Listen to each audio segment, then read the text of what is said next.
شروع اللہ کے نام سے جو بڑا مہربان اور نہایت رحم کرنے والا ہے۔ السلام علیکم دوستو، جب اللہ نے انسان کو تخلیق کرنے کا ارادہ کیا تو کوئی بھی فرشتہ زمین سے مٹی نہ لا سکا۔ تو اتنے میں حضرت اسرائیل علیہ السلام فرمانے لگے، اے اللہ، یہ کام مجھ سے ہی ہونا ہے۔ تو بس اللہ کے حکم سے حضرت اسرائیل علیہ السلام زمین پر آئے اور 3 اقسام کی مٹی کو جمع کیا، سرخ، سفید اور سیاہ۔ پھر اس مٹی کو مکہ اور طائف کے درمیان رکھا گیا اور مسلسل باران رحمت برستی رہی، اور اللہ نے اس مٹی کو عرش پر منگوایا اور پھر حضرت آدم علیہ السلام کا پتلا تیار کر دیا اور 40 سال تک وہ جنت میں رکھا گیا۔ ہر فرشتہ اس مجسمے کو دیکھ کر حیران ہوتا کہ یہ مٹی کا بنا ہوا پتلا کیسے چلے گا، کیسے بات کرے گا، کیسے زندہ ہوگا۔ 40 سال تک اللہ تبارک و تعالیٰ نے اس نشانی کو قائم رکھا اور پھر ایک دن جنت کے تمام فرشتوں کو حکم دیا کہ آج میں اس پتلے میں روح ڈالوں گا، اور جب ایسا ہو تو تمام فرشتے اس آدم کو سجدہ کر دینا۔ سب فرشتے حیرت سے اس پتلے کو دیکھ ہی رہے تھے کہ اتنے میں اللہ نے مٹی کے مجسمے میں روح ڈالی اور آدم علیہ السلام نے چھینک لی اور اٹھ بیٹھے۔ تو تمام فرشتے سجدے میں گر کر اللہ کی تعریف کرنے لگے سوائے ابلیس کے، اور وہ تکبر اور حسد کر بیٹھا۔ اللہ نے اسے اپنی دربار سے نکال دیا۔ پھر اللہ نے حضرت آدم سے بی بی حوا کو پیدا کیا اور ان کی جنت میں کی گئی غلطی کے سبب زمین پر بھیج دیا، اور یہ حکم نافذ کیا کہ اب جنت میں وہی آئے گا جو یہ ثابت کرے کہ وہ ہمارا فرما بردار ہے۔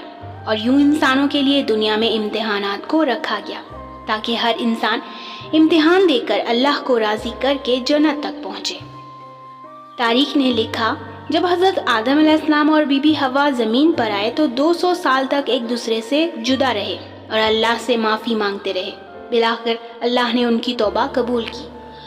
حضرت جبرائیل علیہ السلام انہیں مکہ میں جبل عرفات میں چھوڑ آئے اور وہ ساتھ رہنے لگے، اور پھر اللہ نے حضرت آدم علیہ السلام کو حکم دیا کہ وہ خانہ کعبہ تعمیر کریں، اور حضرت جبرائیل اور حضرت آدم علیہ السلام نے مل کر ایک گھر کا نشان قائم کیا، جس کو بعد میں تعمیر حضرت ابراہیم علیہ السلام نے کیا، اور جسے آج بھی اللہ کا گھر خانہ کعبہ کہتے ہیں۔ حضرت آدم علیہ السلام جب اپنی خطا کو لے کر پیشما ہوتے یا اللہ کی عبادت کرنا چاہتے تو اس جگہ آ کر اللہ کا ذکر کر کے اللہ کو راضی کیا کرتے۔ حضرت آدم علیہ السلام نے 960 برس کی زندگی پائی، جبکہ آدم علیہ السلام کی زندگی 1000 سال کی تھی۔ کیونکہ جب حضرت آدم علیہ السلام جنت میں تھے تو اللہ نے حضرت آدم علیہ السلام کو ان کی تمام اولاد جن کو نبوت ملنی تھی، ان کی شخصیت اور ان کی عمر حضرت آدم علیہ السلام کے نزدیک واضح کر دی۔ آپ علیہ السلام نے جب حضرت داؤد علیہ السلام کی عمر کو 60 سال تک دیکھا تو اللہ سے کہنے لگے، اے اللہ، میری عمر کے 40 سال میرے پوتے داؤد کو دے دے، اور یوں آپ کی دعا قبول ہو گئی۔ اللہ نے حضرت آدم علیہ السلام کو 2 فرزند عطا فرمائے، حابیل اور قابیل، لیکن شیطان کے وسوسے، حسد اور نفرت نے جب قابیل کے ہاتھوں سے حابیل کو قتل کروا دیا تو حضرت آدم علیہ السلام اندر سے ٹوٹ گئے اور بار بار اللہ کی بارگاہ میں دعا مانگنے لگے۔ تو ایک دن اللہ نے جبرائیل علیہ السلام کو آدم علیہ السلام کے پاس بھیجا اور فرمایا، اے آدم، اللہ تمہیں ایسا بیٹا دینے والا ہے جس کے نسب سے انبیاء اولیاء زمین تک پہنچیں گے۔ اس کا نام شیس رکھنا۔ شیس کا مطلب ہے اللہ کا عطا کیا گیا تحفہ۔ اور یوں اللہ نے حضرت آدم علیہ السلام کی نسل کو زمین پر پھیلا دیا۔ جب آدم علیہ السلام کا آخری وقت آیا، آپ نے اپنے بیٹوں سے کہا کہ میرا جنت کے پھل کھانے کو جی کر رہا ہے۔ آپ کے بیٹے زمین پر جنت کے پھل ڈھونڈتے رہے کہ اچانک سے ان کو فرشتے ملے اور کہنے لگے، اے بنی آدم، کہاں جا رہے ہو؟ انہوں نے کہا، ہم اپنے بابا آدم کے لیے جنت کے پھل ڈھونڈ رہے ہیں۔ تو فرشتوں نے کہا، جاؤ، تمہارے بابا چند دنوں کے مہمان ہیں۔ آپ علیہ السلام کے تمام فرزند دوڑتے دوڑتے آپ تک آ پہنچے تو حضرت آدم علیہ السلام بستر بیماری پر اللہ کا ذکر کر رہے ہیں۔ بس اتنے میں موت کا فرشتہ آن پہنچا۔ جیسے ہی بی بی حوا نے موت کے فرشتے کو دیکھا تو حضرت آدم علیہ السلام سے لپٹ گئی کہ میں اپنے شوہر کو خود سے جدا نہیں کروں گی۔ اللہ کے نبی حضرت آدم علیہ السلام نے فرمایا، اے حوا مجھ سے دور ہٹ جا، ایک مرتبہ پہلے بھی تیری وجہ سے جنت سے نکالا گیا ہوں، آج اللہ اور اس کے فرشتے کے درمیان تو حائل نہ بن۔ پھر آپ ملک الموت سے مخاطب ہو کر کہنے لگے، اے فرشتہ موت، کیا بھول تو نہیں گئے؟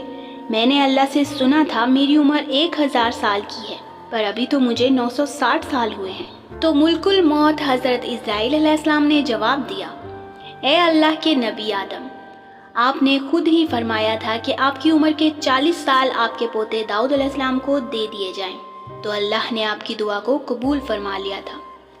بس آدم علیہ السلام کی روح قبض کی گئی، آپ کو غسل فرشتوں نے دیا اور جنت کی خوشبو آپ کے جسم مبارک پر لگائی گئی۔ پھر آپ کی نماز جنازہ فرشتوں نے حضرت جبرائیل علیہ السلام کے پیچھے ادا کی اور زمین کھود کر آپ کی تدفین کی، اور تمام انسانوں کے نزدیک اللہ کا یہ حکم نافذ کیا کہ جب بھی کسی کا انتقال ہو تو ان کے جسم کو ایسے ہی تدفین کرنا۔ آج بھی فرشتوں کی سنت پر اہل ایمان عمل کر کے اپنے بزرگوں کی تدفین کرتے ہیں۔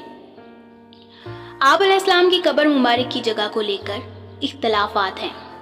کچھ مورخین کے نزدیک آپ کی جائے تدفین سری لنکا، تو کچھ کے نزدیک جبل ابی قبیس، تو کچھ کے نزدیک عراق، اور کچھ کے نزدیک مسجد خریف کے صحن یا اندر، اور بعض کے نزدیک یہ بھی ہے کہ جب حضرت آدم علیہ السلام کی روح قبض کرنے کے لیے فرشتہ موت آن پہنچا تو آپ نے اپنے بیٹے، جس کو آپ نے اپنا جانشین بنایا تھا، حضرت شیس علیہ السلام سے کہنے لگے، اے میرے جانشین، میں نے اللہ سے سنا تھا کہ عنقریب اس زمین پر بہت بڑا طوفان آئے گا، اگر تم اس وقت تک موجود رہو تو میرے جسم کو اس کشتی نوح میں سوار کرنا جو نجات کا وسیلہ ہے، اور اگر تم اس وقت تک نہ پہنچو تو اپنی اولاد سے وصیت کرنا کہ میرے جسم کو کشتی نوح میں سوار کریں۔ تاریخ نے لکھا، جب طوفان نوح آیا تو حضرت نوح علیہ السلام نے اپنی کشتی میں حضرت آدم اور بی بی حوا کے جسم مبارک کو اپنی کشتی میں سوار کیا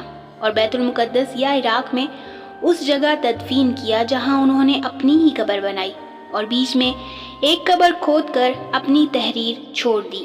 اور جب امام علی علیہ السلام نے شہادت پائی تو انہوں نے وصیت کی کہ میرے جنازے کو اونٹ پر رکھ کر حسن و حسین پیچھے چلتے رہنا، جہاں اونٹ رکے گا وہاں ایک چمکتا پتھر ہوگا، اس کو ہٹانا تو میری قبر بنی ہوگی۔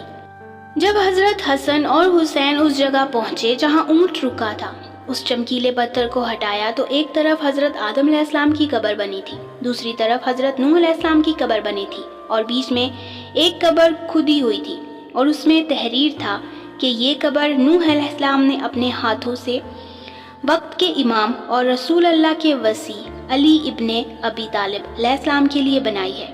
آج بھی ان مقدس مزارات کی زیارت کرنے کے لیے لوگ عراق آتے ہیں اور زیارت کر کے اپنا ایمان تازہ کرتے ہیں۔